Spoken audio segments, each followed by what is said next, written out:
So this is 90.3 WMSC Upper Montclair. I am Victor Muñiz Rosa, and this is the Morning Buzz with yours truly and Leslie Gallagher, JT Bethea, Tanner Price, and Lana Kalapodakis. How you guys doing this fine morning? Not bad. Good? Groovy. Yeah. Groovy. That's a Oh, word. yeah. Intentional. Yes. Sure, dude.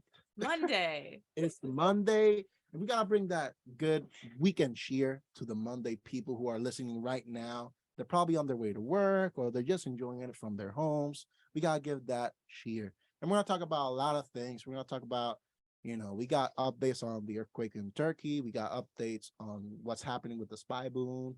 And we even got updates on what happened last night on the Grammys. That's gonna be exciting to talk about. I love music, so this is gonna be exciting. But for now, we got some news. Lana, take it away. Sure.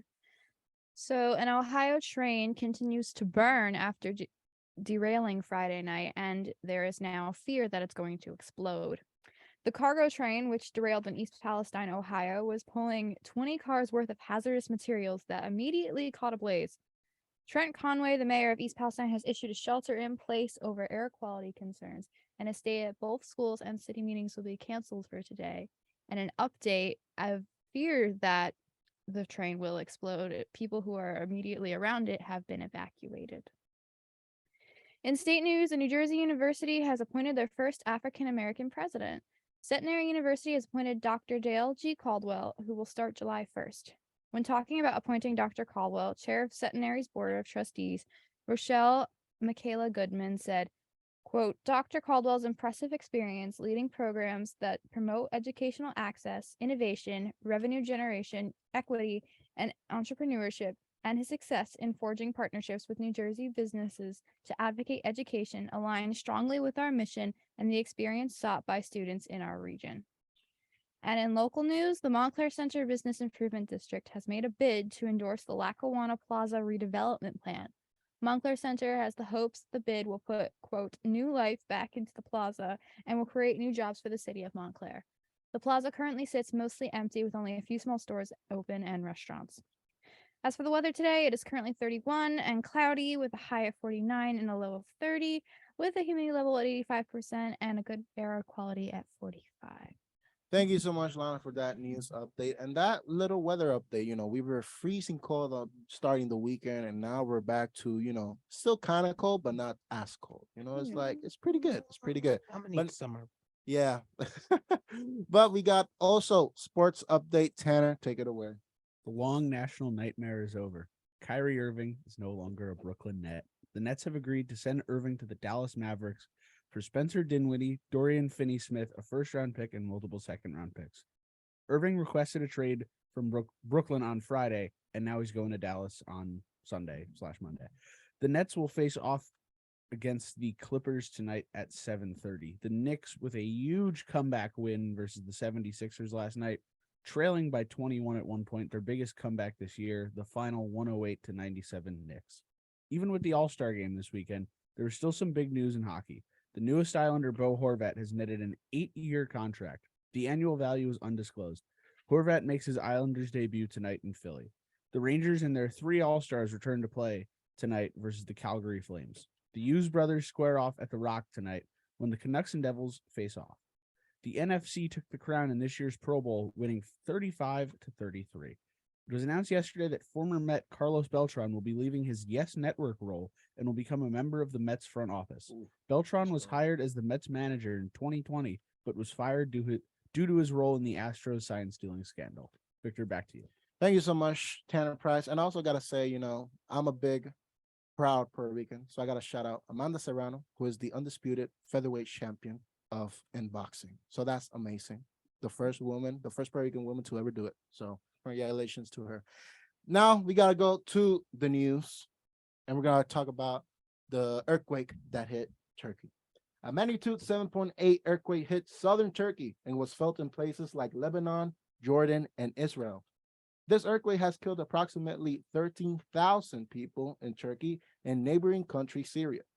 The epicenter of the earthquake was in the city of Gaziantep in south-central Turkey. Some people were able to leave their homes while others took shelter in their own cars. Strong aftershocks were felt, and another 6.7 earthquake struck 11 minutes after the first one. President of Turkey, Recep Tayyip Erdogan, tweeted, end quote, "We hope that we will get through this disaster together as soon as possible," end quote. This is still an ongoing story, and we're still getting updates and updates on what is happening on this story. You know, it's devastating. What do you have to say, Leslie? Well, I hope everyone who is in Turkey is able to take shelter and, you know, do as best that they can. But it's always really tough with these types of situations where natural disasters, you can't control what's going on, you know? So I hope everyone is doing okay, and we will keep recording as we get updates. Yes, of course. And, you know, I've been part of an earthquake before. Puerto Rico is right next to the Marianas Trench. So we get earthquakes all the time, and it's scary. It's scary. You don't know what's going to happen. It's like your life flashes in a minute, because an earthquake lasts like a minute or so. And it's like, you know, it's really scary. So my thoughts and prayers are for every family member there in Turkey. Not my family members, but, you know, family members from Turkey. I don't know. But, you know, I hope they're doing well, and I hope they can recover as fast as possible. So we'll get more updates in the coming week, and we'll let you know what's happening in Turkey. But we got another story that has to do with balloons. Yes, specifically spy balloons. Yes. And, you know, the one that was the Chinese spy balloon. So after shooting down the spy balloon, Beijing officials criticized the U.S. decision to take the balloon down. Spokesperson for China's defense ministry, Tian Kepi, said in a statement that it was a clear overreaction. China's foreign ministry also stated it was a serious violation of international customary practice shooting the balloon down. China said the balloon was only being used for research on meteorological purposes. An American fighter jet shot down the balloon with a missile in South Carolina last Saturday. President Joe Biden said he was briefed on the situation and decided to take it down with the Pentagon's advice of waiting when it was above water. So I don't know if you guys saw the video of the balloon popping. It was kind of funny, I gotta say, because people were like reacting. It was like in South Carolina, so they were like, "Oh yeah, they took down the balloon!" Woo! It's hilarious, but you know, this is interesting how a balloon can cause so much controversy, so much diplomatic dispute. Like, wow, a balloon, Yeah. a balloon. Yeah. Well, but it's not just any balloon. That's true. It's not. Well, just they any say balloon. it's to study the weather in Mm. China, or but then the U.S. thinks that they're spying on them, which is honestly, Yeah, the first time I heard it was valid. when it was going because why do they need to know about our weather? I don't know. That's a little weird. That's a little Why do you need to know about the weather in South Carolina, China? But it was going like they first spotted the balloon in Montana, so it went through all over the state. So it was there for a while. It was there for a while, that's and so then weird. it went through the Pentagon to Washington D.C., and then it ended up in South Carolina. When it was above water, they shut it down with one That's- missile. Yeah. That's wild. So, but it's an interesting story. You know, I'm following it. I want to know what's the deal with the spy balloon, like what's happening, the controversy. This is like a telenovela for me. Like, I'm like, I gotta know what's happening. I'm so curious of like what, like why it's Why is the here. purpose? It's very like it's something. There's more. There's There's more more to than it. meets the eye. There's more than meets the This eye. balloon. Yeah. Exactly. So we'll see what happens, you know, and yeah, like what's happening. But we got more stories for you guys soon enough. We're gonna talk about, you know, as I said before, the Grammys, but we also got stories about Biden, about his State of the Union this Tuesday. It's gonna be an interesting hour. So we're gonna take a quick break, and we'll be right back. 90.3 WMSC.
Okay, there we go. What's up, Facebook? Facebook, how you doing? I love you. I love you guys. I love you. Hey, shout out to Linda, Jody, Melanie, everybody who's listening. I see the chats. I know you guys are listening. So shout out to you guys. Anyways, we're back in For the our morning. radio Bus. listeners who Our don't know, radio listeners who don't know, these are go live to Facebook. we too. go live to Facebook and we See our have faces. we have familiar faces. Hi, always joining. MetaMates. We Love have y'all. familiar faces always joining the Facebook Live. So shout out to them and thank you for joining us through Facebook. But for now, we got more and more stories. We got a local story here with Cory Booker. Cory Booker tries to find a consensus in divided Congress. New Jersey Senator Cory Booker hopes to pass a major legislation on police training and practices after the police beating of Tyler Nichols in Tennessee. Booker in the past failed to negotiate police reform in 2021, but believes he can get a comprehensive bill done. Booker said, and quote, "It falls to the Congress to find a bipartisan way forward to make sure that we are doing what is necessary to raise police standards and professionalism to create more transparency and accountability in American policing. The legislation that already passed in the House of Representatives will limit the immunity a police officer has on different lawsuits. Booker is currently trying to negotiate with South Carolina senators to pass the bill.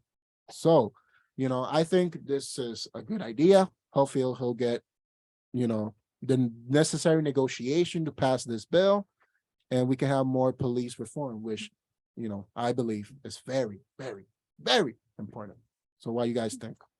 I agree with that, and I feel like if anyone can do it, it would probably be Cory Booker. He's a pretty strong senator, so and he's Yeah. very well outspoken and he's good with his words, so I think he could. We'll see what happens, and hopefully he's successful. I know he's done videos for WMSC and everything, so Yes, our news director Hannah Cox interviewed him a few months ago. Yes, that's true. That's true. Mhm. Shout out to the Booker. I believe so, anyways. Yeah. Don't quote me on that. But yeah, It's just, what do you think, JT? it's like we kind of said last week. I guess the words on Monday morning, Jesus. I guess it's a matter of timing. We see this a lot, and what I will say is this is the closest we've gotten to anything getting done, which on one hand is great and it's amazing. On the other hand, something that's not very enlightening, at least on my standpoint, is the amount of time it's taking to really get things done. There is video proof. So it's on one hand, it is amazing to see most of the general public all rallying together to admit that this should never have happened. But then the question still stands, especially in America, is anything really going to get done? So while I do give our senator kudos for getting this far in the fight, I kind of want to hold off on my celebrations until things get done, because there's people like me that still tense up even walking by campus police because things never really get done. So I'm going to keep my eye on this story and see what comes up of it. I just wouldn't be surprised if we return next week and story says, yeah, they said no. They didn't want that to happen to the police. Yeah, I agree.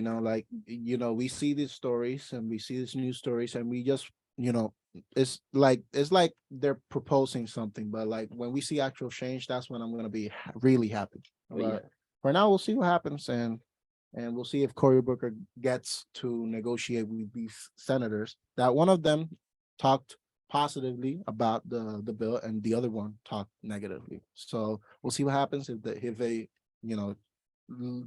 tries to convince them. So we'll see what happens. But we got more stories. Leslie, take it away. Of course. So here is what to expect in Joe Biden's State of the Union. President Joe Biden will have the yearly State of the Union this Tuesday. Tomorrow, many expect a fresh start for his administration. Experts say Biden might announce his bid for presidency in the 2024 general elections. Writer for George W. Bush's speeches, Peter Weiner, said that, quote, the speech is undoubtedly being seen in the White House as part of the re-elect effort. And what that means is this kind of speech that begins to lay out the broad contours of a re-election campaign, end quote. Other talking points that are expected is for Biden to find compromise in a divided Congress after the midterm elections. Lead speechwriter for Bill Clinton, Michael Waldman, said, quote, and it's very political season and people are already running for president. And so you're going to hear a contrast between Democrats and Republicans play out on the screen in this speech, end quote. Yes, I'm very curious to see what happens. Obviously, as the news story said, like we're in a very divided Congress, and obviously the State of the Union is given in Congress, in the Capitol. So I'm kind of like curious to see what Joe Biden will say. And obviously, the spy balloon just happened and other things have happened. And I want to see what Biden really what he's going to say about what's recently happened in the United States. So we'll see. What do you guys think? I think, yeah, it's a valid statement to say Congress is very divided. It's always interesting when things like this happen to see. I think a lot of people, especially nowadays, I think people are a lot more politically interested and involved. Politically conscious, yeah. Yeah, it's definitely interesting. It's just More people care now. it was even more so tacking on to more people care. The political climate of America has drastically shifted, not to place blame and not to sound biased, but this is just not even a politically based observation, but more so of Societal. Yeah, that's the word I was looking for and struggling. Towards. But basically, growing up, I thought everybody loved Obama.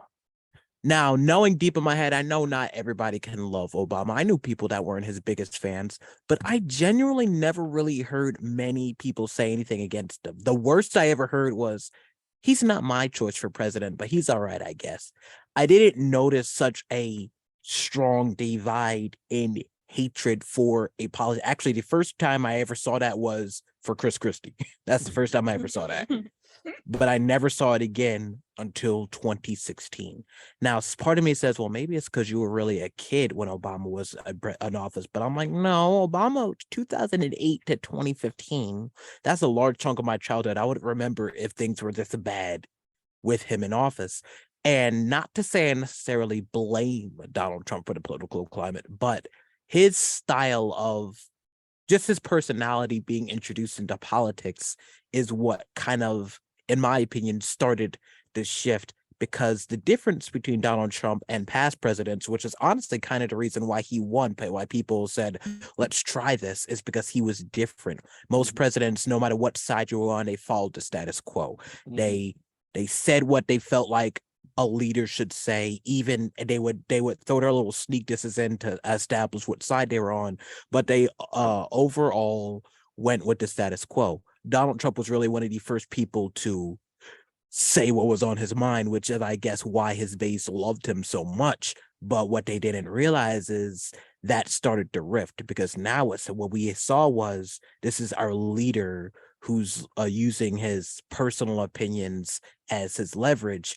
And ever since then, I've seen an uprise of people treating politics like it's sports, almost. Like, look at the Super Bowl now. People be like, you support the Eagles? Well, get out of my house. I have never once seen that much of a, oh my God, if I hear one person say they're a Republican, I swear to God, I'm gonna lose it. I've never heard one person say, if you're a Democrat, I can't trust you, until 2016. And I was in 8th grade when Donald Trump first began to run. And that's when I just noticed such the political divide.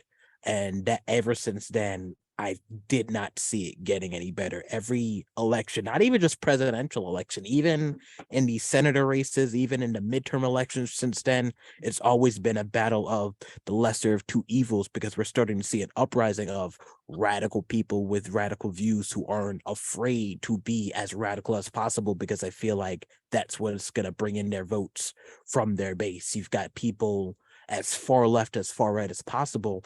And I think the only way to get back to some sort of any progress is for us to get away from that. And unfortunately, it's probably not going to happen in for a couple of decades, because we're going to need to erase the trend of radicalism in our politics, but it's eventually it's going to get to that back to the point where everybody's a little more sane in what they say, and only then will we really start seeing change. But as of right now, if our only options are Joe Biden, Donald Trump, and Ron DeSantis, I weep for the future. So this is a story that just as you said, you hadn't really heard anyone like outspoken or like saying, kind of like how it was sports. This just happened less than 48 hours ago. This weekend I was in Florida for the NHL All-Star game, and I went to there was a Taco Bell near my hotel. Nice. And I see, and there's a guy. So I was at the bathroom, and some guy, he's like, "Oh, do you need to eat whatever?" And he's like, he opens like the bathroom stall, and he's like, I'm like, "Thank you," and he's like, I forget. He's like, "Did you just come from the game?" And I was like, "Yeah," and he was like, "Well, I was like, well, I don't really like the Ranger jersey. Those were in a Ranger jersey." And I was like, okay, this is gonna be like a sports talk. And he just goes, "Yeah, I don't like those Northern Democrats." And I was like, oh boy, get me out of here. And I walked out, and it was It was very I was uncomfortable. like, what is going on here? It was a Taco Bell. Like, Yeah, I was yelling about Democrats at a Taco Bell. Taco Bell in Fort I just want to crunch Lauderdale. wrap, guy. Like, I just want to crunch wrap. Yeah. Like, please don't bring I just want politics my- into Taco Bell. I just want my burrito taco and a Baja Blast, and that's all I want. That's all I need. I don't need. But even to go off on that, it's just like we see politics and everything. You'll see like a joke post on Instagram. Yeah. And one of the top comments will be like, Biden voters. Oh Yeah, it's I have seen the same thing, and it's so, I don't know. It's so, when you see people talking about it in like a way of social media and in comments and stuff, and that it's just so not correct. It's ridiculous. Like, it'll be like, someone will be like, it'll be like some post about Joe Biden, and it's just like the top 50 comments are just like stuff that is so irrational, and it would never happen. And it's just like, how, Yeah, I don't know how. Like, politics. Some people take politics too seriously, and It's- politics is important. It's it is important. it is like sports, because Yeah. it's now, if you voted for whoever, I get out of Yeah, get out of my people house. are. Yeah. It's insane. So- It's insane. So we'll see what Joe Biden says in the State of the Union tomorrow. So tomorrow, yes, Tuesday, tomorrow. So we'll see. But we're going to take a quick break, and then we'll be joined by Christabelle Robinson of the Global Center of Human Trafficking. So I hope you guys stay tuned for that interview. It's going to be great. So I'm going to play a song from Grammy winner Harry Styles, who won Best Album of the Year last night. I'm going to play Watermelon Sugar from his second album. So I hope you guys enjoy. Tastes like strawberries.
Montclair. I am Victor Muñiz Rosa, and this is the Morning Buzz. I hope you guys have had a great morning like me. You know, I'm super pumped, super excited for the rest of the week. But for now, we are here with Christabelle Robinson from the Global Center of Human Trafficking. Christabelle, how you doing?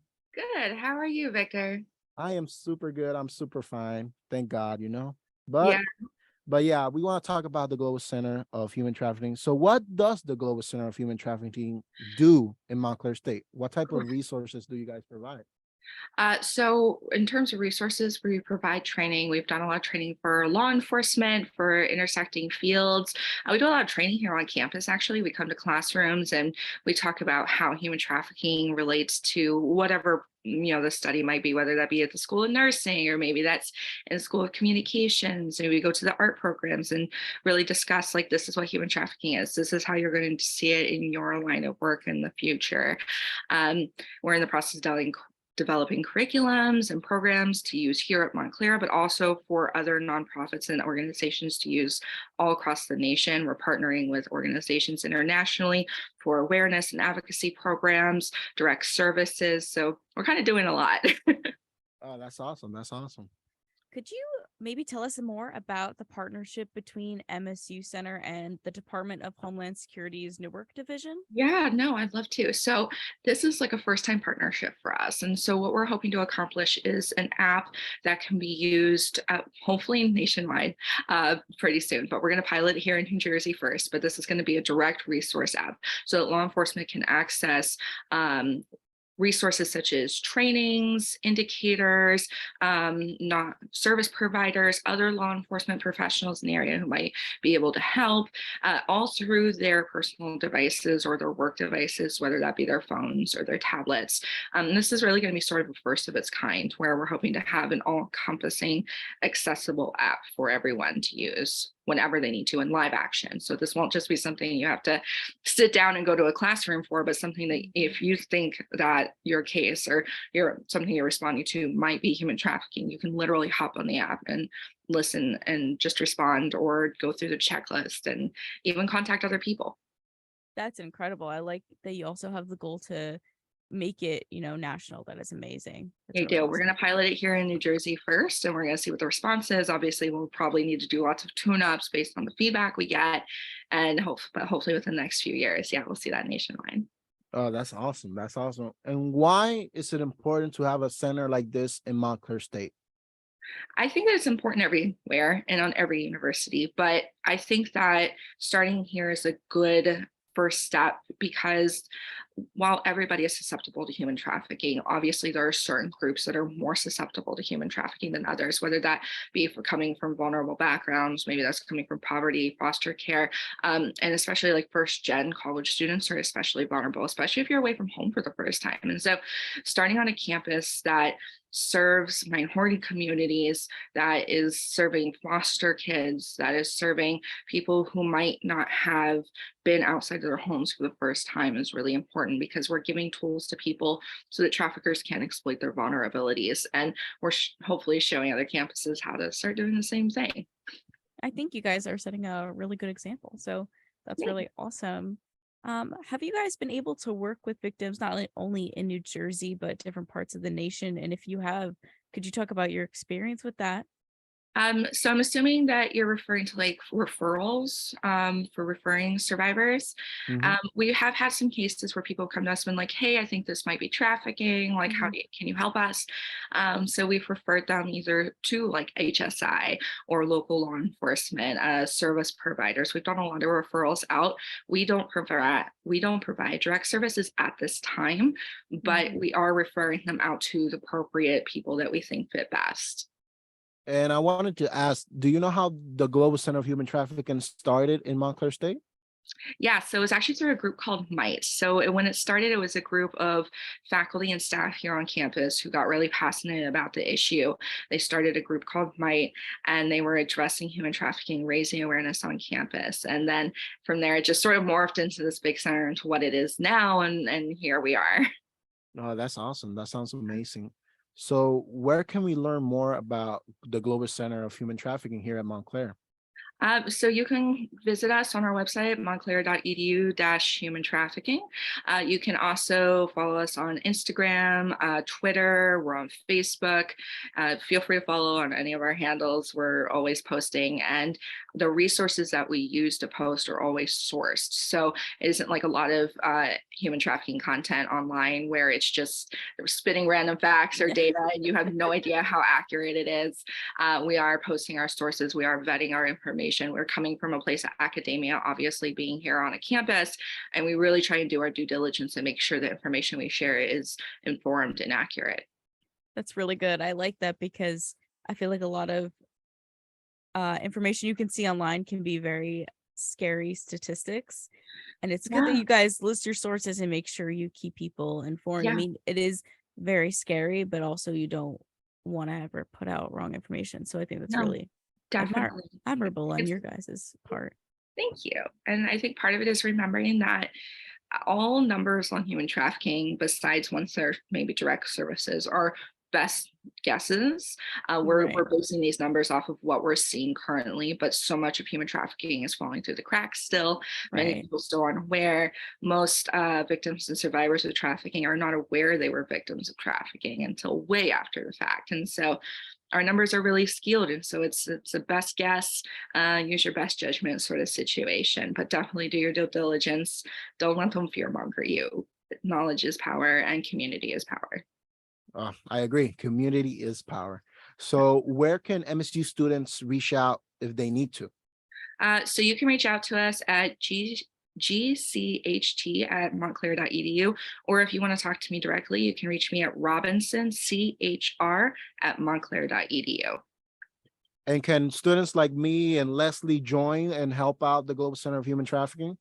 Absolutely. We are always accepting volunteers. We do have a student ambassador program. So if you're interested in becoming a bit more involved, we can teach you how to actually go do presentations in your classrooms and around campus on human trafficking. We'll teach you how to, host your own event on human trafficking, how to go and speak to your classmates on the intersectionality between human trafficking and your fields. So there's definitely different ways that you can get involved. That's so That's cool. awesome. No, that's great. And hey, we've seen cases and stories about human trafficking, and I think the most important thing about this type of initiative is education. And that's clearly what you're doing, and we're doing it right now with this interview. So thank you so much again, Christabelle Robinson, for joining us. And hopefully the resources that the Global Center of Human Trafficking has will help millions of people here in the Tri-State area and maybe the world. So we'll see what happens. Thank you so much. Thank you so much, Victor and Leslie. Of course. I hope you have a great morning. You do the same. Thank you. Yeah. So we're going to go to a quick break, guys, and we'll be right back. 90.3 WMSC. Upper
Shout out to Facebook. We're back. We're back.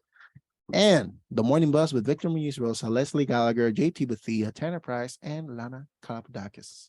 So we got a segment host extraordinaire, JT, who's going to give us the news on campus events. So JT, take it away. What's happening? What's up? What's up? What's up? This is a very, very, very Greek life-oriented week. I think this is their recruitment week. I'm not sure. Do not quote me. But with that being said, we're going to kick it off strong. This Monday, the Cali School of Music is bringing in yet another in residency at 11 a.m. sharp with Caroline Shaw. Graduate voice majors will be featured in a masterclass with the Pulitzer Prize and Grammy award-winning composer and multi-instrumentalist. Like Sand Art, join the Sisters of Sigma Delta Phi for their Sand Art Night at University Hall, 10:30, Charlotte Room, Schottmeyer Lecture Hall. We could go right into tomorrow. Snack bowls. You like snacks? We love snacks. Head on down to the Rec Center at 7 p.m. and you could create your very own unique snack bowl that will make your life so much better. On Wednesday, we got more empanadas this week. We had 2 last week, but you only have 1 shot to get them this week. The Sisters of Mu Sigma Upsilon will be selling empanadas in Dixon Hall 1C07, the lobby, at noon. Make hot cocoa with your boo or with your lonesome. The Sisters of Omega Phi Chi will be selling hot cocoa treats at University Hall at 2:00 p.m. And Thursday, first off, your very own 90.3 WBC Upper Montclair will be selling baked goods this Thursday at 1 to 4 p.m. This Thursday, also at 7 p.m. Do what the Montclair State dance team does. Just Dance. Join the team for Just Dance game night in the Student Center Ballroom A. And on Friday, go ahead, treat yourself. This Friday at 6 p.m., head on down to the ballrooms for a spa and self-care night. We all know you could definitely use one of those. This has been JT Bethea. Next week, I will have a lot better of a segment for you. No more campus events. That has been it. Ooh, that was a No. tease. That's what we call a tease. No more campus events. You're just canceling them all. Yup. He's counting all the events. I put down my gavel. That's enough for y'all. I will say, I think y'all should, if you can, stop by to the WC Bake Sale because I'm making something. Yeah, you're making. If I can you're making find some time, baked I'll be goods. making cupcakes. I'm actually not making baked goods. Oh, I'm actually making chocolate covered strawberries, hey, which hey, is not a hey. baked good, but it's but good. they'll be made with love. And they're so good. It's a prepared good. It's a It's prepared prepared good. I have to microwave chocolate and like dip it and then decorate them. So it's a good. It's just not baked. Yeah. I'll yeah. be remembering the vegetable oil for my cupcakes this time. You're making cupcakes? Yeah. Ooh, that's awesome. That's awesome. So I 'Cause wanted I'm to not ask, buying anything else. do we know what sand art is? Like Yeah. it says sand art. Art in the sand. It's like Like- colored sand, right?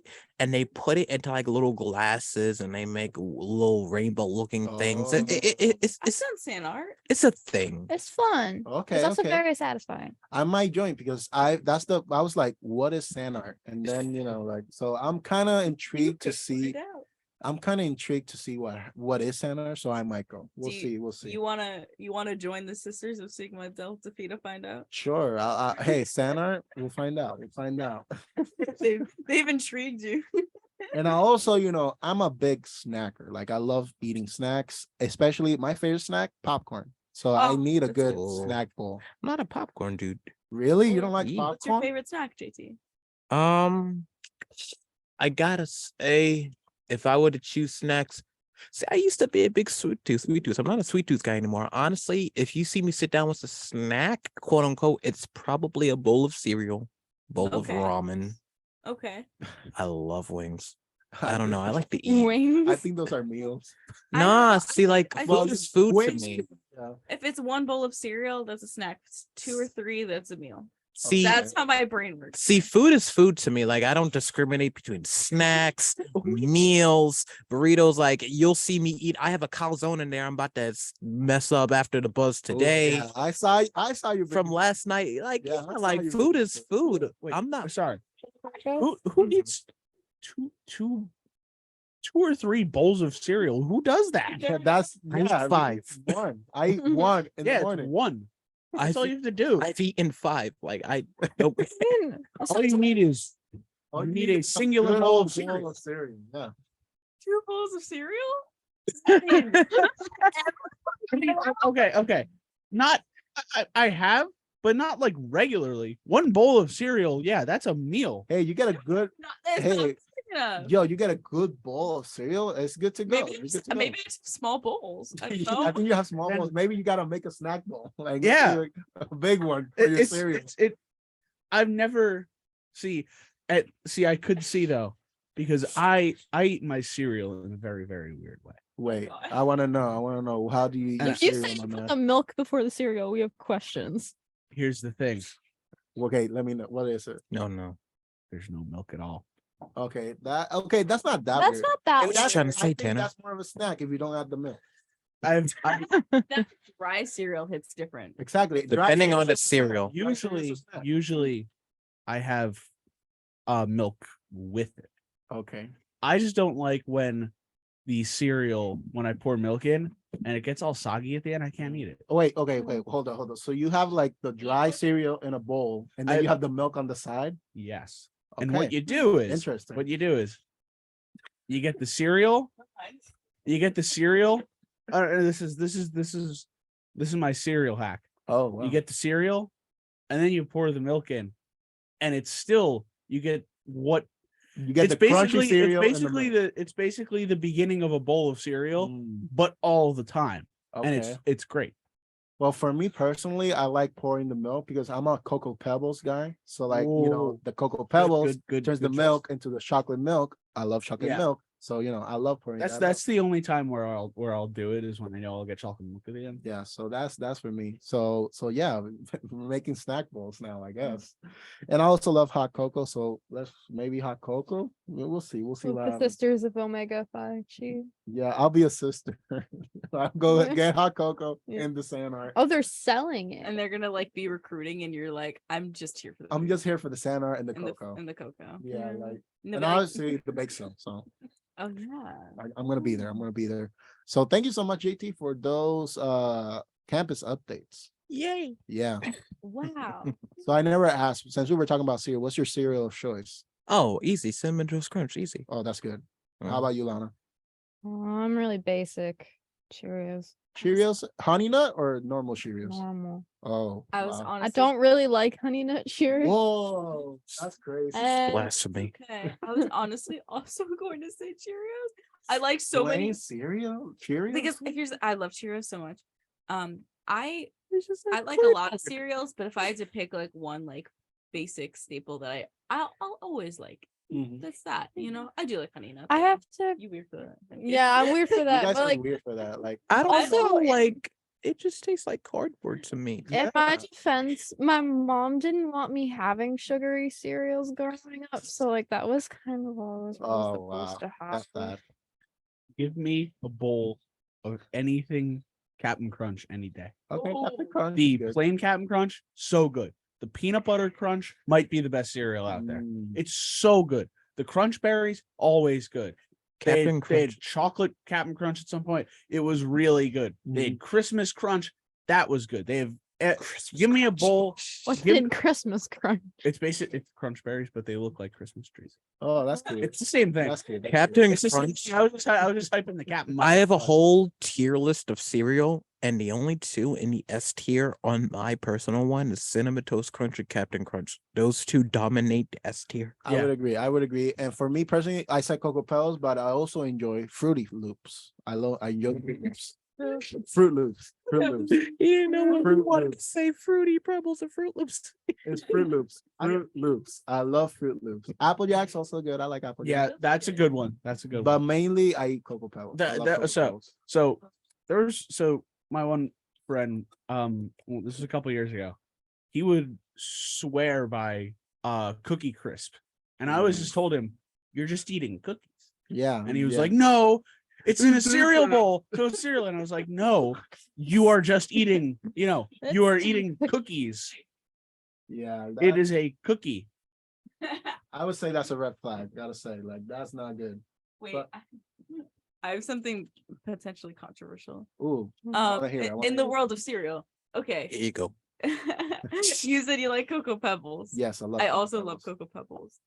But sometimes when I want something really chocolatey, I'll eat like Cocoa Pebbles, like a bowl of that cereal as like dessert straight up. Oh, hey, That's Do you I do that? I would do that. Is that only Add a a morning little, thing? I'll add a little ice cream and everything. Yeah, that's not bad. I was prepared for a lot worse from you. Well, I wasn't sure how like weird that was eating like cereal for dessert. No, I think Hmm. it's Because acceptable if it's that because it's good, sweet. It's It's sweet so and it's chocolatey. good. Yeah. Ooh, cereal for dinner. I want to start normalizing that. I I I do that think a lot. that's like a Thank you. college dinner. I Yeah. normalize I've eating been- what you want I've when been- you want. I've been doing that since 6th grade. Cereal for dinner. No, just eat So what have you I. want. I was that kid that This would segment bring became spicy cereal ramen to high school. Spicy. I was literally, I will never forget. It's like 7:30 a.m. and I'm in algebra 2. Hated that class. Teacher was a sweetheart. I just hated that class. I felt bad for her. And I'm just sitting there. I'm in the front of the class too. I'm eating my spicy ramen and she's trying to teach whatever gibberish is on the board. And then she keeps looking at me and then she cuts herself off and goes, I'm sorry, we're gonna pretend that he's not eating oodles and noodles. I'm like, first of all, mind your business. Second of all, yes. And everybody's all like, oh, why would you eat ramen at 7:30? I'm like, shut up. Food is food. Food is food. I wish Y'all I can could eat starve if you ramen. want. I do Yeah. not understand eating lunch and dinner food at breakfast time. What time does the stomach open? Yeah. Like, Yeah. that's It's honest. just it's a societal thing. It's not Yeah, like that's a societal thing. it You is eat whatever you completely want, normal. guys. Do whatever you want. Yeah. But also Do whatever you want. if you want. Yeah, I could eat breakfast food all the time, Yes. but I cannot wake up at 10 o'clock and have like a pizza. I cannot. Sometimes I I just have can. my friends will be like get like Domino's pizza and they'll be like, oh, this is breakfast tomorrow, and I'm like, You never what? you never had cold pizza for breakfast? okay, cold No, pieces. That's not- delicious. Who wants that? 9 times out of 10, my breakfast is my dinner leftovers. Sometimes pizza. Sometimes it's Chinese. I have a carton of lo mein next to me. Woken up says ooh, yummy.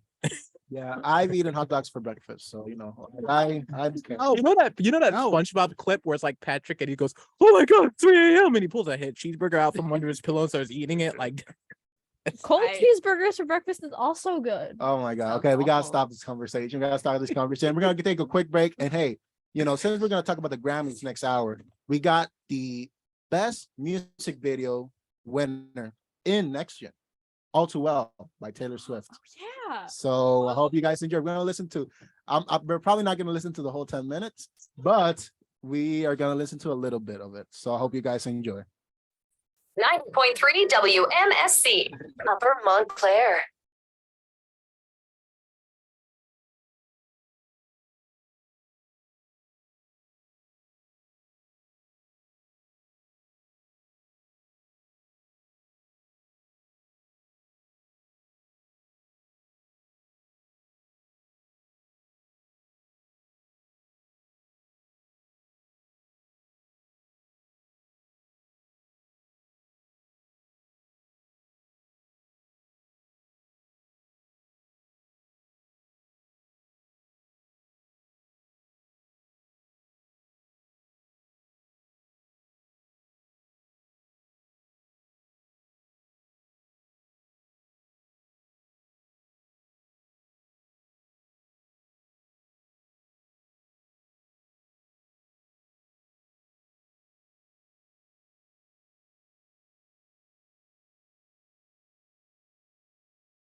on the morning bus, the second hour of the morning bus with yours truly, Leslie Gallagher, JT Bethea, Tanner Price, and Lana Kalapodakis. We're back, and we're back.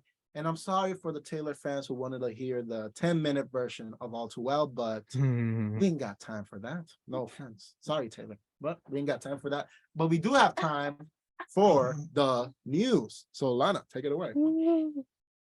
In national news, an Ohio train continues to burn and is in fear of exploding after derailing Friday night. The cargo train, which derailed in East Palestine, Ohio, was pulling 20 cars worth of hazardous materials that immediately caught ablaze. Trent Conway, the mayor of East Palestine, has issued a shelter in place over air quality concerns and has said that both schools and city meetings will be canceled for today, as well as evacuating people close to the train wreck. In state news, a New Jersey university has appointed their first African-American president. Centenary University has appointed Dr. Dale G. Caldwell, who will start July 1st.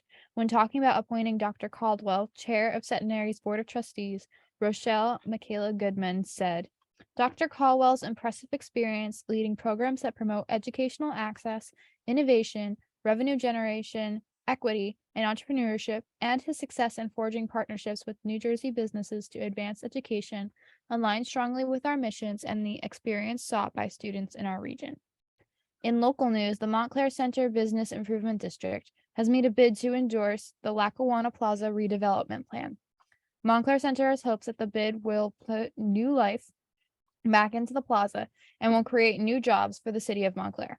The plaza currently sits mostly empty with only a few small stores open and restaurants. As for the weather today, it is currently 31 and cloudy with a high of 49 and a low of 30 with a humidity level 85% and good air quality of 45. Ooh, thank you so much, Lana, for that news update. And we got more sports updates. So Tanner, take it away. The long national nightmare is over. Kyrie Irving no longer a Brooklyn Net. The Nets have agreed to send Irving to the Dallas Mavericks for Spencer Dinwiddie, Dorian Finney-Smith, and a first round pick and multiple second-round picks. Irving requested a trade from Brooklyn on Friday, and now he's going to Dallas. The Nets will face off against the Clippers tonight at 7:30. The Knicks made a huge comeback in a win versus the 76ers last night. The Knicks won after trailing by 21 at one point, their biggest comeback this year. The final 108-97 Knicks. Even with the All-Star game this weekend, there was still some big news in the NHL. The newest Islander, Bo Horvat, has netted an 8-year contract with an average annual value of $8.5 million. Horvat makes his Islanders debut tonight in Philly. The Rangers and their 3 All-Stars will return to play tonight at home versus the Calgary Flames. The Hughes brothers square off tonight at the Rock when the Canucks and Devils face off. The NFC took the crown at this year's Pro Bowl, winning 35-33. It was announced yesterday that former Met Carlos Beltran will be leaving his Yes Network role and will become a member of the Mets front office. Beltran was hired as the Mets manager in 2020, but was fired due to his role in the Astros sign-stealing scandal. Victor, back to you. Thank you so much for that sports update. And now we got some entertainment news. The Grammys. The Grammys were tonight. Well, last night. I'll say tonight. Last night. Last night, Sunday night, the Grammys were popping. So what happened at the Grammys last night? Last night was the biggest night in the music industry. The Grammy Awards were in full effect. And today we're going to talk about what happened. The Queen Bee herself, not Lara Sicardi, our morning bus producer, although she's a queen, you know, in her own way. But artist Beyonce, yes, Beyonce is the person with the most Grammy wins in history with 32 Grammy Awards. It's so awesome. That is awesome. And I saw it live and I was like, oh my God, I'm witnessing history. Although James Corden announced the award, that was the kind of, I was like, okay, James Corden, whatever. But Beyonce is the person with the most Grammy wins. So congratulations to the Queen Bee herself. The Grammy makes history once again with singer Kim Petras being the first transgender woman to win a Gramophone Award for Unholy with Sam Smith for Best Pop Duo Performance. Harry Styles won Best Album of the Year for Harry's House, and Lizzo won Best Record for her song About Time. It's about, and I'm not going to say the other word, but it's about time, and you know the middle word. The iconic singer Adele won Best, I can play it, but I cannot sing it. The iconic singer Adele won Best Pop Solo Performance for her song Easy on Me. Actress Viola Davis officially achieves EGOT status by winning a Grammy for her audiobook Finding Me. EGOT, if you don't know, means that a person won, for the initials, an Emmy, a Grammy, an Oscar, and a Tony Award. So Viola Davis has EGOT status. Rapper and producer Dr. Dre is honored with the first Global Impact Award in the year that marks 50 years of hip hop. The Grammy celebrated the 50th anniversary with performances from Run DMC, LL Cool J, Lil Uzi Vert, Queen Latifah, and so much more. And lastly, but certainly not least, I had to talk about this. Puerto Rican reggaeton artist Bad Bunny not only won Best Música Urbana album, but opened the show with an amazing performance showcasing Puerto Rican culture. And I gotta say, when that started, I was like, oh my God, this is home. This is home. And I was so happy because everything that happened, we saw ladies dancing with the typical dresses that they dance. We saw cabezudos, which are big heads that are, they roam the carnivals in Puerto Rico. I was so happy to see that. And Bad Bunny brought Puerto Rico to the Grammys. But we got, I saw the Grammys. They were amazing. Obviously, I think Bad Bunny should have won Best Album of the Year, but, Harry Styles won it. Harry Styles isn't that bad. Did you listen to Harry Styles? I do. I'm a big fan of Harry Styles. You are? Yeah, I'm a big fan of Harry Styles. I never sat down and listened to a full album of his until Harry Styles came out. And because I heard so much about it and everyone freaking out at his concert that I was like, okay, I'm just going to sit down and listen to Harry Styles. And I did. And I was like, that was a good album. And then I got it on vinyl. No, I'm a big fan. I like it. I still listen to it all the time. I don't care what people say. I'm a big fan of Harry Styles. I know Tanner in the past has said that it's Walmart music, but I don't. I'd say more Forever 21 music. Forever 21 music. I don't care. I don't care. I love it. It's shopping mall music that you don't listen. Ambience. It's white noise. Yes, and I don't mean that the way it sounds. That shouldn't be an album of the year. Shouldn't just be a bunch of music made for an Apple commercial. I know the song's called "Music for a Sushi Restaurant," but it's music made for an Apple commercial. Harry specifically says music for a sushi restaurant, music for whatever you want. Listen. So okay, I gotta say, I didn't think he was gonna win. I thought Beyonce was gonna win. I was really. They were like, we gave Beyonce too much. Let's have Harry. They were like, Styles let's give Harry Styles one. You need something. Yeah. Listen, as an artist, I do not, even if I don't necessarily agree with the artist, as long as I can see the passion and the soul behind what you do, you go. So you go with your Forever 21 music. I personally I don't understand what your problem with it is. Like, it's good. No, I don't have a problem with it. No, it's not my cup of tea. No, it's not my cup of tea, but I don't have a necessarily problem with it. There's a difference. I'm not many people's cup of tea. There's a difference. Now, if I were to be like, oh my God, this is the worst album ever, I can't believe it won. Honestly, I gave up that fight with the Grammys since 2014, since the original Rap Album of the Year snub. I have long mistrusted the Scammies. But honestly, this year, I think that's kind of why they gave hip hop what it did. They have a bad track record with hip hop in general, the Grammys. That's probably why I stopped watching. I kept up with it though, because I kind of figured we'd be here to be talking about it, so I wanted to know what I was talking about. Harry Styles winning definitely was a big talk. There's a lot of opinions. I was up at night when I should have been sleeping for this morning show, looking at some of the very popular opinions.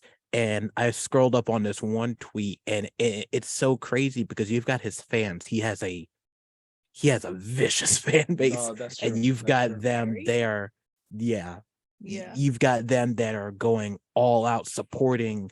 I saw this one person say, listen, I don't hate Harry. I just feel like Beyonce should have won. And oh my God, the way the Harrys ate her up in the comments, they were, I don't know if you guys have ever heard of Renee Rapp. She came into the scene with 2019's Broadway Mean Girls. It is an up and coming artist since then. She tweeted something about supporting Beyonce, and Harrys were not having it. There's also there's no unique name for his fans. They're just called the Harrys. The Harrys. That's so weird. You do have a lot of Harry Styles haters, which is where I kind of have to disagree. As much as I'm not a necessarily fan of Harry Styles. He's a bit generic for my personal taste. It's still music at the end of the day. I would never go on limb to say he's a bad artist. There is a lot of artists that I would say are bad artists. Harry's not one of them. He's just not my taste. So when you have people that are just flat out hating him, I'm just like, okay, I ain't doing a bit much. In terms of album of the year, the albums that came out in 2022 that I say should have won album of the year weren't even nominated. So honestly, it could have went either way. I kind of had my money on Beyonce. I'm always like, it's gonna be Beyonce or at least Bad Bunny. I was not thinking Harry Styles. I did have in the back of my mind. I'm like, if he does win, it's gonna be an interesting night. Yeah, And I was right. I thought, I was rooting for Bad Bunny. He's from Puerto Rico. I was like, hey, Puerto Rico all the way. But I was kind of objective. I was like, oh, Beyonce's gonna win. So when I saw that Harry Styles won, I was surprised. But I agree. It was a good album. Harry's House was a good album. So it's not sad news for me. But also, I love what the Grammys did with the hip hop anniversary. You mentioned it before, JT. Yeah, they had to make up for their mistakes. Yeah. Yeah. Did you see the performance? Yeah, I saw it on, but it was really good. I was think really good. that hip hop is finally getting the respect that it has long deserved, especially with in my opinion, is one of the greatest Super Bowl performances of all time last year. And I think people are really starting to honor the legacy of hip hop, despite its culture kind of going downhill lately. But that's a conversation. That's for that show. But yeah, I was very pleased. And Kendrick Lamar finally did not get snubbed for Best Rap Album of the Year. When I mentioned what should have won Album of the Year, I would have given that Album of the Year. But you know what? They gave him Rap Album of the Year, which made fun of the original Grammy snub back in 2014 when they gave it to Macklemore of all people. Yeah. I remember that. Oh yeah, the heist. He was nominated for Pimp a Butterfly. The right? Pimp a Butterfly is arguably one of the best albums of all time, not just rap albums. No, I agree. It's such a great album. That was the original. Current music. I don't know what Lana, any of this. what's your favorite type of music? I want to know. I'm very alternative. Alternative rock? Like You're in the right WFC spot. from Montclair? Yeah, Oh my God. right there. But I also listen to a lot of Broadway. So Okay, that's good. So the Grammys were great. I think it was a good show. I enjoyed it. Most of the time, those type of award shows are kind of boring, but this one was very like. It started with Bad Bunny, and then it started with other artists, and the hip hop performance. I also saw Lizzo performing, and it was good. It was good, and I had a lot of fun watching. So it was fun. So the Grammys. That's the update for the Grammys.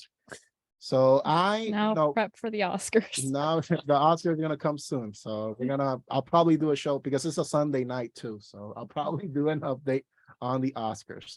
So guys, I wanted to play a little Grammy nominated music. So obviously, since I was talking about it, I gotta play him. I'm gonna play Bad Bunny.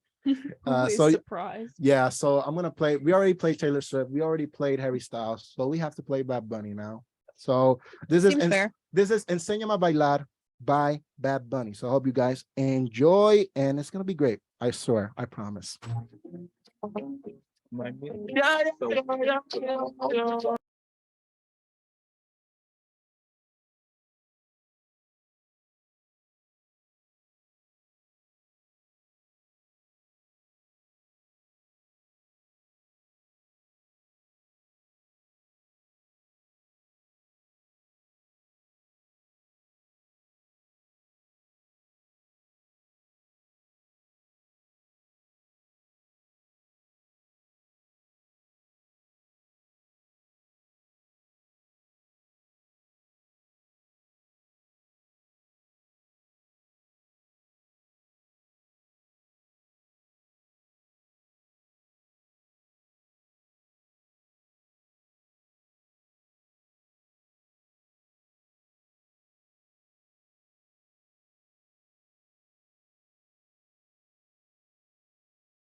that song. Victor Shout out was to actually Facebook. dancing in studio. No, I love that song. It's such It's a so catchy cute. song. It's good vibes, and Un Verano Sin Ti, which means a summer without you. It's all about summer. And like, if you think up, if I close my eyes and I think about the summer in Puerto Rico, I think about this album because it's very like Puerto Rican summer. We listen to reggaeton, we listen to reggae, we listen to this type of music, Yeah. and that's why I thought it should have won Best Album of the Year. But Harry Styles took it, so what can we do? But for now, we got more on the second hour, and we got Am I in the Wrong? Yes. We got an Am I in the Wrong? I love And I'm these. gonna let Leslie read it. So Leslie, take it away. Disclaimer before we start. These stories are not our personal experiences, but they're from anonymous people who submitted to Reddit because they put their lives on the internet for some reason, and then we use it for entertainment. But And these if are you not our thought they were stories. our stories, I feel bad for you. If you what? I said that if you thought these were actually our stories, I genuinely feel bad for you. That's what the disclaimer's for. Anyways, from the wonderful world of Reddit, specifically the Am I in the Wrong section, today's is Am I in the Wrong for holding a grudge against my brother for stealing money from me 16 years ago. This is already interesting. I, a female who's 33, have one sibling, an older brother, Dan, male, 36. Dan and I have never had the closest relationships, even when we were kids. I can't exactly pinpoint why, but it's just the way it was, because it's not the same as it was. Anyways, our mom was a single mother, and our dad was in prison serving a long sentence and only got out when I was 17 and Dan was 20. When we were kids, our mom was working 2 jobs as a housekeeper and as a school lunch lady to make ends meet. We were really broke. As soon as I turned 16, I got a job working in retail to contribute to the household and hopefully save up for university. I was starting to save up for quite a sizable amount of money after a year. In that same time, Dan got one of his coworkers pregnant. Shortly after she gave birth, she was hospitalized multiple times with postpartum psychosis and eventually lost all custody of the baby. Dan took custody, and so was me, our mom, or mum, because I'm assuming this is like a British person. Dan and the baby in a 2-bedroom flat. Oh yeah, they're totally British. It was feeling a bit crowded and cluttered, and Dan vented to me many times about how he needs to get his own place. Dan was really struggling for money. He was working a minimum wage job and had all the baby expenses to worry about. When I was 17, Dan stole my debit card and bank details and withdrew all my savings, which was around 2K. Is that euros? Oh my Pounds. God. Pounds. Oh 2K. my God. 2,000 pounds. I had to look that up. This is pounds. I get them confused. Sorry if you're from there. Anyways, Dan put my debit card back in my wallet and then left the house with the baby and moved in with his new girlfriend. My mom told me I was forbidden from going to the police about it and told me to just let it go as Dan was struggling and he needed it. Last week, my mom tried to sneakily get me and Dan to meet up under the guise that we were just getting a normal dinner at a restaurant and he was in on it. I told him I don't want to see him and that it's more so the principle of it, that I'm his little sister and he stole something significant from me. He said I'm dramatizing the situation and he was in a rough patch and surely I can understand why he did it. No one in the family is on my side here except my dad, and I'm wondering if I'm really being so wrong and cold-hearted. So am I in the wrong? No. I was really expecting this story to be something goofy like, he stole my $5 allowance when I was 10, and as she's reading, That's I'm what just I like, thought too. no, This this is is real. not- 2,000 pounds. And I converted it. It's like a little. It's like almost 2,500 in US dollars. Yeah, it's a significant amount of It's money. a significant amount of money. Yeah.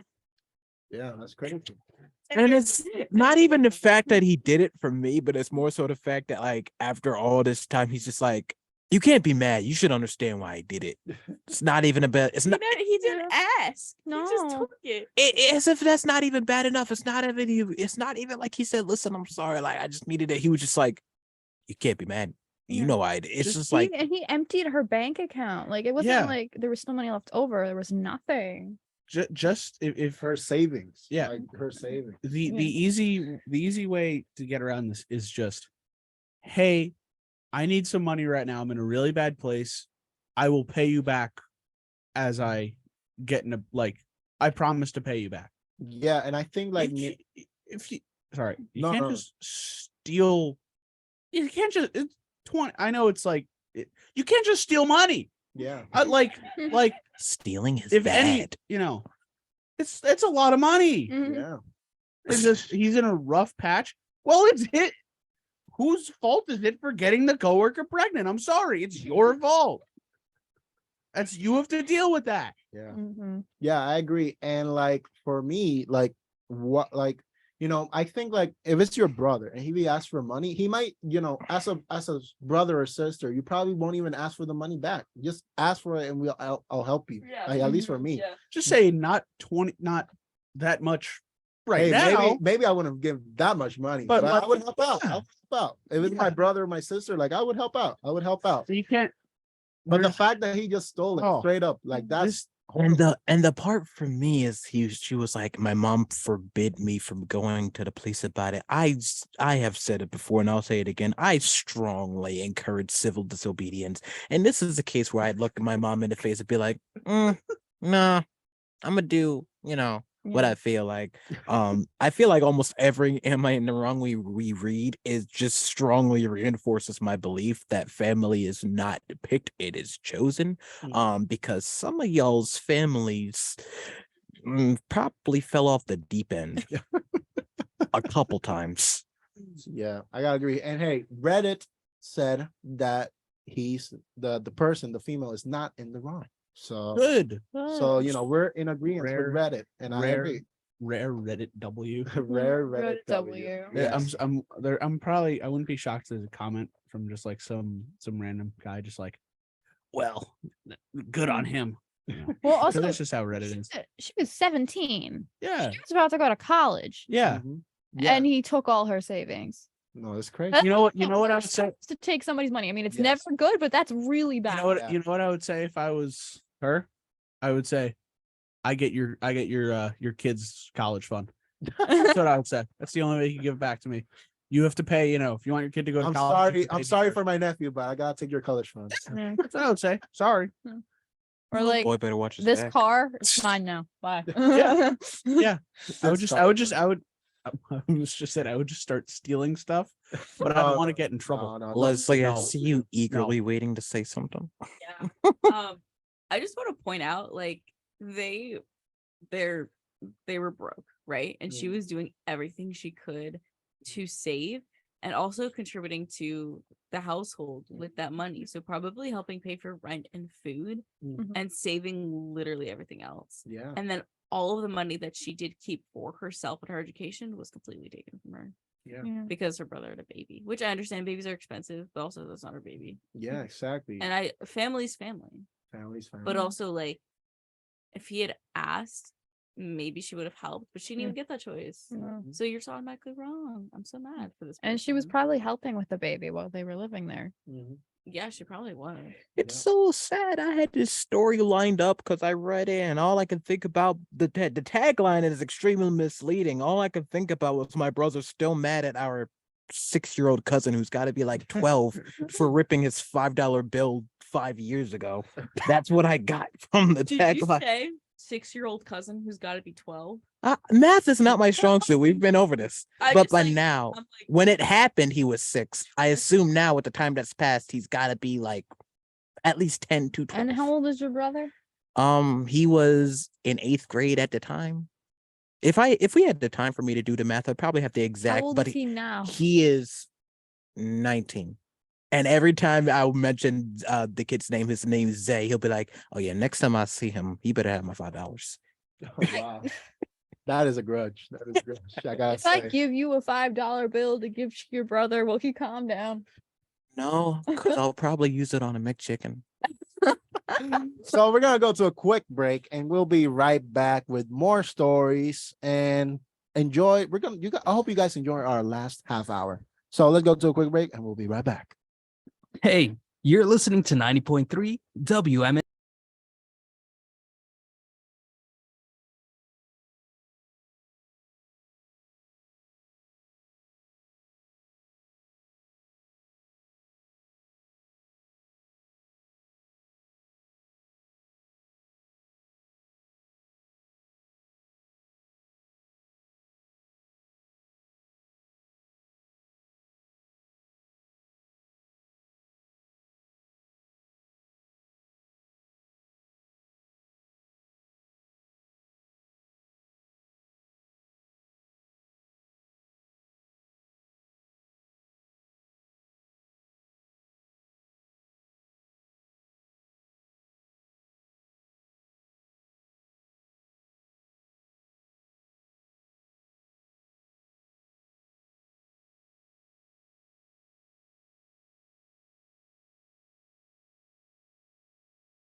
easier than it's, Yeah, I agree. We'll see what happens with this sand. But I'm gonna keep you guys updated. Maybe next week it'll be sold. Who knows? Like, I'm gonna keep you guys updated on the Tom Brady retirement sand. Man, sports fans are weird. I No gotta offense, say, Tanner.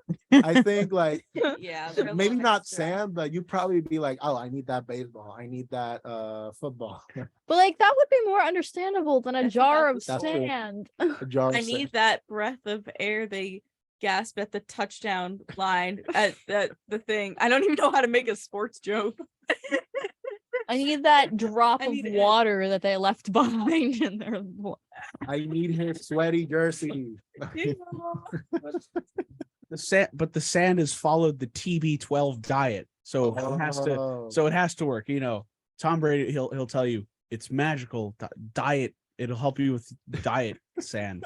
But it followed TB12. That just sounds like the Special. beginning of an anti-drug TSA, bro. Yeah. That feels like a lie. I don't think it's Yeah. gonna do anything. Oh, So yeah, we'll see what heavens. happens with the retirement sand. But for now, we got more stories. We got more interesting stories. So Yes. Leslie Gallagher, take it away. I was gonna say, speaking of outrageous prices for things, good job. a 6-year-old orders $1,000 in Grubhub. Wait, that's a wrong. That I wrote Wait, that wrong. This is that wrong? orders $1,000 Of or food. an order of $1,000 An order of $1,000 in Grubhub Yes, of food. $1,000 of food. of food. in Grubhub. Legal, if you're gonna spend your money on something, I guess. Well, guys know Grubhub is a delivery food app, and one kid thought that it would be just really useful to go onto this app, but he ordered more than a handful of orders. And a Michigan father had found a bill of $1,000 from several restaurants on his Grubhub account.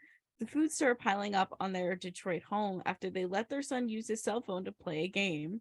The family reached out to Grubhub and got them an $1,000 gift card. And Grubhub got him a $1,000 gift card. Yeah. Yeah, and they're thinking of using the family in an online promotion. Bro. This Bro. is similar to a story we read a few weeks ago where the kid bought like something for Fortnite on his mom's. Oh thing. yeah. It was the fish story, and we had to call back to the Fortnite V-Buck kid. Yes, exactly. This is at least food. But like, I'm sorry, wait, they ordered from several restaurants. Did it all just like come at once? Like, Apparently, like Like, they kept piling up. They kept It's- piling up, and they're like, okay, something's wrong. And then they found like out all it was the kid. food. Yeah, all the food Probably he ordered. like He ordered on their doorstep. $1,000 same worth day. of food. Yeah. I'm sorry. What? A 6-year-old didn't order it. Who? A 6-year-old did not order this. Who It's did? the family ordering it. Really? It's the family ordering it, and they're like, "Ha our 6-year-old did it," and now so they get all the money. Oh, that's super cool. Ow. How'd you know? Is it your brother? What? How'd you know No. that? Is it your brother? No, but I Your don't know. Michigan Them brother? supposed to be pretty tech savvy now. but Yeah. I've I'm seen sorry. 3-year-olds use the kiosk at McDonald's. okay. So should I, should I call like all the places and say, "Oh yeah, that was my, Well, that they're was my gonna, dog. My dog ordered it." yeah. You know, And I I get the money back.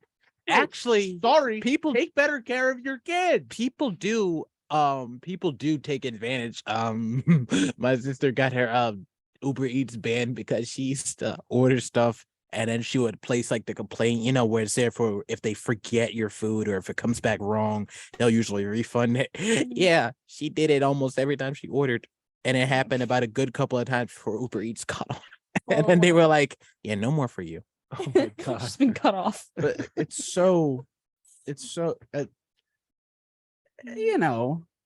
he ordered 6-year-old ordered $1,000 worth of. But to be honest, Okay. I feel like I would do that. You would do that as a 6-year-old? Be like, you know what? No, I would do that. Yeah. I mean, Like, can I just say my dog bought it. Oh, we you can't bought it? lie. Like It's like your dog at your homework. My dog bought on Grubhub. we've heard stories about like little kids, casually dialing 911 or just like doing stuff. Like when kids learn how to do stuff, they're just looking for their first opportunity to do it. I think Also, that's what it Your is. 6-year-old kid, you see buttons, you're just gonna push him. His parents probably told him, listen, if you're ever alone or everything, like you just need food and we're not around, here's how you do it. And he probably said I want everything and just bought it He's- because he's 6 and has no concept of money. He's real for that though. Yeah, I want to know what restaurants he bought from. Yeah, I wondered. They doesn't have that on the. Probably like every fast food within like the radius. He's like, oh, I want nuggets now. Oh, you know what I really want? I want a frosty. Like, I'm all right now. I'm looking up what's popular in Michigan. Wow. But yeah, like they probably taught this kid, if you see green, go. That means go. And when you see it, the lights. So he saw green in the pay, and he was like, go, I guess. go. Grubhub's like orange. Is it orange? It's like weird color. I don't even use Grubhub. I don't know. The only green one's Uber Eats. So this is interesting. But what's also very interesting? The dodo bird is making a comeback. Huh? Yes. I thought it died. So did I. No, but like Michael Jordan, when he said, I'm back after returning to the Chicago Bulls, the dodo bird is doing the same thing, hopefully. In Jurassic Park style, a biotechnology company called Colossal Biosciences is trying to bring the dodo back.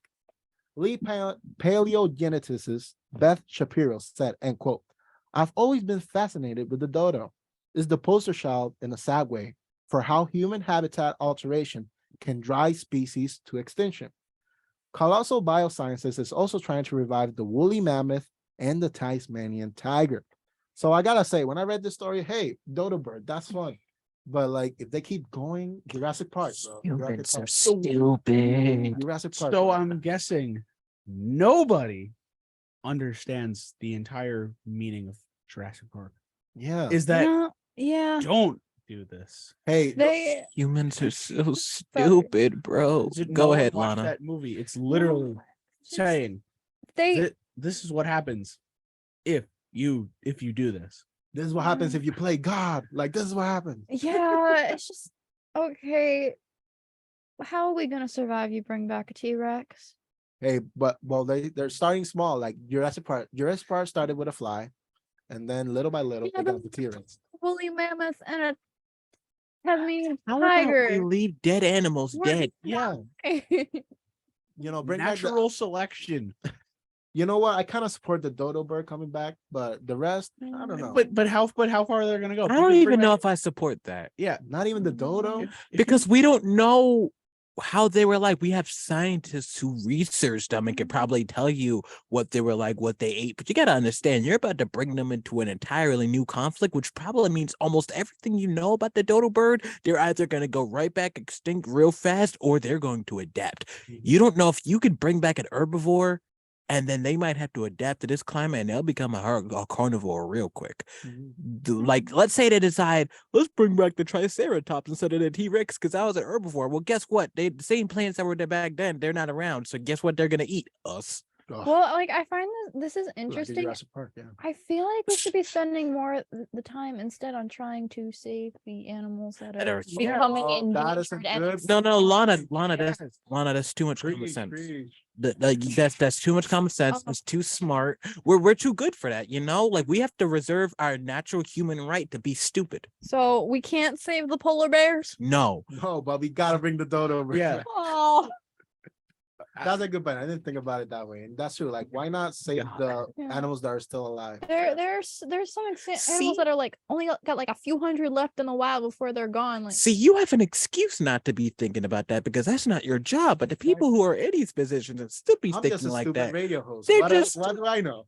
No. Victor, you're very smart. It's Oh, not thank even you, about thank you. stupid. It's just not your job to worry about that. But the people whose job it is to worry about that, they're oh god, I lose faith in humanity more and more every day. Like we can think about trying to bring the dodo bird back after we fix the other Everything else. things. Yeah. Let the record reflect. I generally do love people. Just reading these stories just makes me shake my head. Jurassic Park. Why? Don't bring dinosaurs back. When in like 20 years, when like Jurassic Park opens up at there's real dinosaurs at Jurassic Park at Universal, and something happens, I'm not gonna be shocked. And this is Leslie, the- you've the- been being uncharacteristically quiet. What do you say on a dodo? Okay. You don't care? Whoa. Shocking. Okay, revelation. maybe I'm a little zoned out because it's the morning. Yeah, morning bus. But yeah, all morning I've bus. heard is you guys seem really passionate about this dodo bird. Yeah, And I'm like, it's just it's too early. It's a morning show. What else are we gonna talk about? We've got all the hard news and all the important stuff out the way the first hour, yeah, and now we've got to talk about the other things. yeah. You could say that You're not passionate about it now, but they do this, and when there's a dodo bird sitting on your head in 30 years, I want you to call us. I'm sorry, wait, is there a dodo bird like there's too many of them? Or No, they don't exist. They don't. They don't They're- exist now, but they're trying to bring them back. so they're extinct. Yeah. Yes, but they're trying to Oh, bring them yes, I back. do care. We just read this, Leslie. Wow, you really did so now. And they're also trying to bring back the woolly mammoth and the Tasmanian tiger. And we're Exactly. toying, So like, you if know we do what, that, Leslie? we When they bring bring back a the- Tyrannosaurus Rex and you're crowding underneath your bed while he's trying to Dodo eat you, birds that dangerous that it's so No, bad if as they a- as be a brought back. bird. What are you so mad about this? No, but like they're doing that, then they're gonna bring back other like a tiger, Why not? the specific tiger. Ecosystem.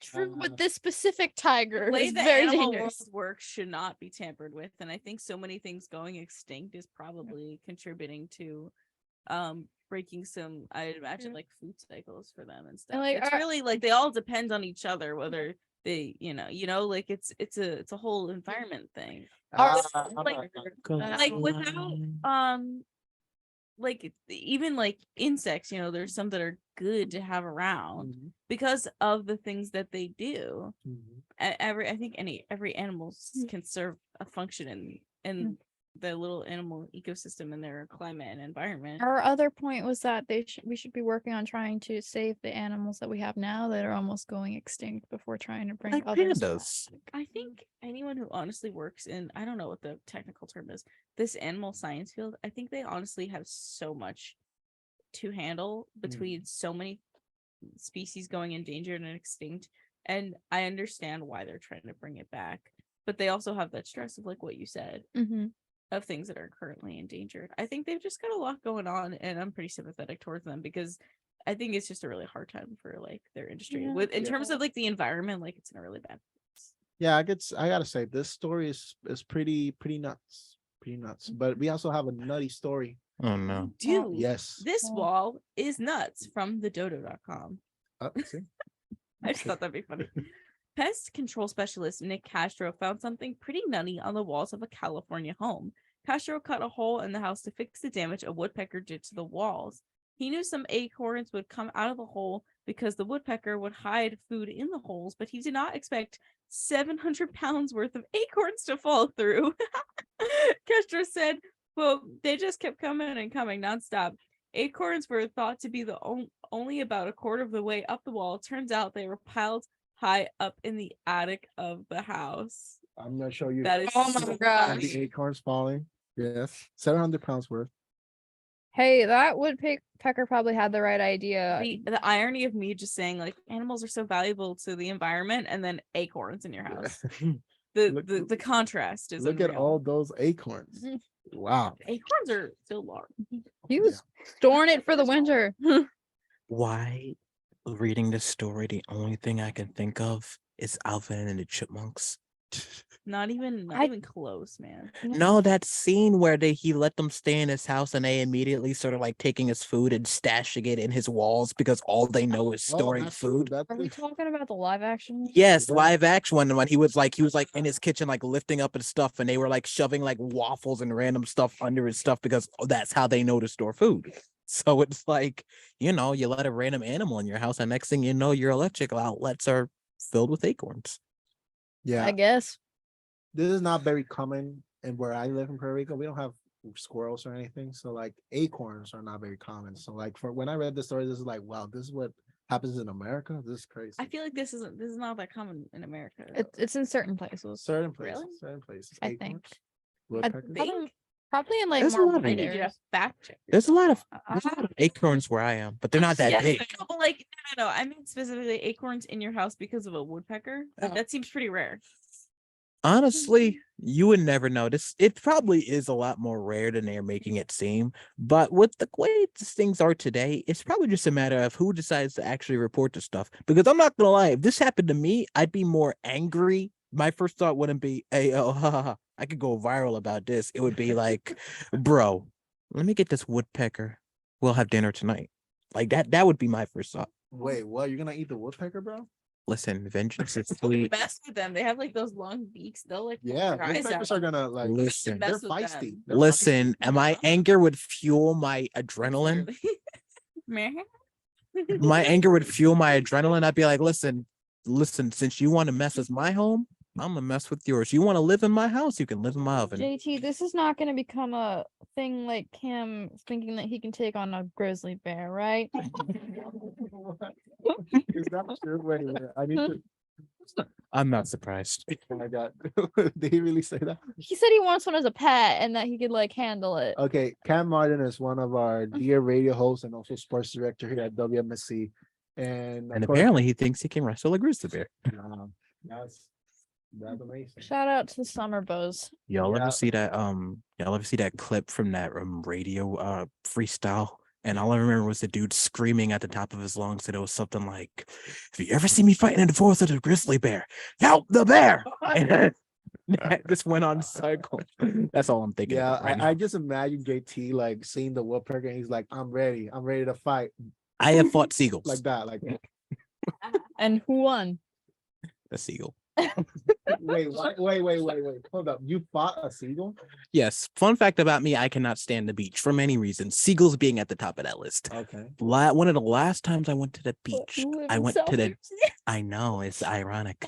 Last time I went to the beach, I only went because my girlfriend, she loves the beach, and I will do things she loves no matter how much I despise it. The beach being one of them. That's love. So That's I love. sit there in the beach and she's enjoying herself in the sand, and I'm trying to eat my donut that I got from Wawa. And out of That nowhere, was so South Jersey. Anyways, continue. this winged behemoth flies out of left field to get my donut. I fought him off. I swung and he flew away. But one thing about seagulls, when one swoops, they all swoop. Ooh. So it missed him. His buddies came in full force. The next thing I know, I got like 10 seagulls around me. I start swinging. Needless to say, the seagulls won. Wow. So Nice. And I got yelled at for punching seagulls. so I have a similar My girlfriend. I have a similar story. I was walking on the boardwalks and me and my dad got donuts and we were just, and so he has his donut and he has his donut out and just out of nowhere, seagull just swoops in and just takes it out of nowhere. Oh, I And got he just kind personal of sat, with the he's man. kind of sat there just like, yeah, that happened. It happens. It happens. See, It's the anger. I think I went home and I got Popeyes that day, and I just envisioned that it wasn't chicken, it was seal. Oh. I don't know how to transition from that. and Seagulls. and that's why Seagulls. North Jersey is better. Yes. Wow. But next to New Jersey is Pennsylvania. We have a story from Oh, Pennsylvania. yes, we got a story from Pennsylvania. Mommy, I made it. A 9-year-old boy from Pennsylvania became one of the youngest people to graduate high school. David Balogun received his diploma from Reach Cyber Charter School after taking remote classes in his home in Bensalem, Pennsylvania. David also acquired some credits for a college degree. David said, and quote, I want to be an astrophysicist and I want to study black holes and supernovas. David's mom, Rania Balong, said it is a challenge to have a very intelligent child like David. Rania said, and quote, he's a 9-year-old with a brain that has the capacity to understand and comprehend a lot of concepts beyond his years and sometimes beyond my understanding.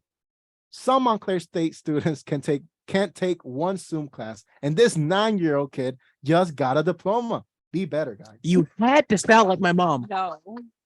You know what, Victor? Guys, this guy Unaccomplished. he's 9. I couldn't even read well when I was 9. You sound like my mom. Pronounce astrophysicist Yes. until Bro, I don't even was want like my mom to see the 17. story. I don't want my mom to see the story because I know exactly I'm gonna get it. It's gonna come in a text. She's gonna be all like, this is what you could be doing. I'm gonna be like, shut up. Why can't we give the boy his kudos and leave me out of it? I couldn't. Yeah, it took me. I was like 8, 7 years old when I finally learned to spell the word because. Yes, How did you say it before? I would Bakers? always forget just something. The you. I forget, but yeah, Because But this is, you know, It is incredible though. I- We do I- give I- you that. Felt One thing that I Although- do want to point out, she said it was a challenge. Something that came to my head. I actually saw this on Instagram. Was it last night? Might have been earlier. And I was scrolling through the comments, and then somebody made a good point. They referenced a line from Black Panther 2: Wakanda Forever, where Shuri said to the young prodigy, brilliance at such a young age is not always tolerated by the elders. And when she mentioned that it's a challenge and that he understands things that she could even understand, you know, my little childhood, how it went, I couldn't help but wonder, does he ever get in trouble for genuinely knowing too much? Well, you gotta ask his mom. He probably does. I can literally see it. I could see her trying to tell him something, you know, trying to be a parent. You know, people always assume their kids are idiots. And I could I could see it right now. She's probably trying to tell him something, trying to be a parent that she knows how to be. And he hits her with some facts. Yeah, it could And be she gets something. mad and be says, like- you know what? Stop being smart. Go to your room. And he Stop probably being smart. Go to and he your room. probably responds to something like, Mom, I graduated high school. I'm pretty sure I'm smarter than you. Don't say. Wow. Hey, Go I to have your- some college credits. Like, come on. It would I'm be a like astrophysicist. it'd be like, go to your room. Well, actually, going to my room will decrease. I will be more angry at you, and then Yeah, it will actually not solve anything. it shall not solve anything. And then I'm Not gonna lie, I was that kid. I still am that So kid. technically, She would be like, go to your room, and he'd be like, actually, mother, my toys are there, but they don't entertain me anyway because I'm a college graduate. I'll write my subpoena. I'll write my novel. this is just real life Stewie Griffin. Louis Griffin. Oh my God. he's just gonna go to his room and start his doctorate. Yeah. I'm just gonna. What happened? What happens when he's like, you know, he's like when he's 19? 15 and he's graduated college? It's like, No, when he's What 15, now? when he's 15 and he's like an astrophysicist somewhere. Yeah. He's He's like wor- in his like- office. He's running NASA. He's gonna. it's run like, NASA, it's man. like, what now? It's like I can imagine. Yeah. I do wonder about that though. Like even like it kind of spurred a more deeper thought than it probably needed to for the story. Like I said, he will be 15 with a full-fledged job probably. He probably what's it called? It probably plays like Fortnite or something. Oh, And man. every single movie's like, if I turn 75 degrees to the left, then I'll have a perfect angle for this. and I'll get the victory royale. And then probably all his friends are just like, But his coworkers, that's what I'm thinking about. When he gets to that age, he will be young in his office, and we see the workforce being brutal to everybody kind of on the same playing field, especially when we all graduate college and we're first stepping in. It's going to be fierce competition. I couldn't help but just wonder. I wonder the general type of struggles he's going to face trying to be 15, and he's already ranked higher than somebody who spent 8+ years giving all their life savings, money they don't have, to a college degree. I wonder how they're going to treat him being 15 because he did something they can't. Like, these are the type of stuff I think about when I see cute little stories like this, and I'm just like, dang. This Hey, is what the it's world has done. something to think about. It's something to think about. And I always wanted to end with a good note. And I gotta say, this is fun. 9 years old, you can do anything. You can do anything now. And if you put your mind to it, you can succeed. So I think that's the best way to end. And guys, it was such a lovely, lovely morning hanging out with my Monday crew. Anything to say before we leave? Stay in school. Faith, trust, and pixie dust. Ah, perfect. Live, left, love. No. Lana, anything to say? Food. Food. That's what I'm gonna do. Yes, I'm. That's all I can think about right now. Harry Styles is bad music. Oh no, man. I would tell you all to take care of yourselves, but I'm not. Happy enough. Not being happy enough. I would tell you Tanner, all to you're take care gonna of have yourselves. people really mad at you now. Okay.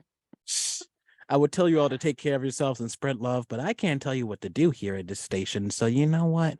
Only if you want to. Take care of yourselves if you want. Eat some good food if you want. I think that's the That perfect good? way to Take end. it I think that's good. That's if good. you want. Yeah. Thank you so much for listening to 90.3 WMSC Upper Montclair. This is the Morning Buzz with Victor Muñiz Rosa, Leslie Gallagher, JT Bethea, Tanner Price, and Lana Kalapodakis. We'll see you next Monday. Nos vemos. Bye.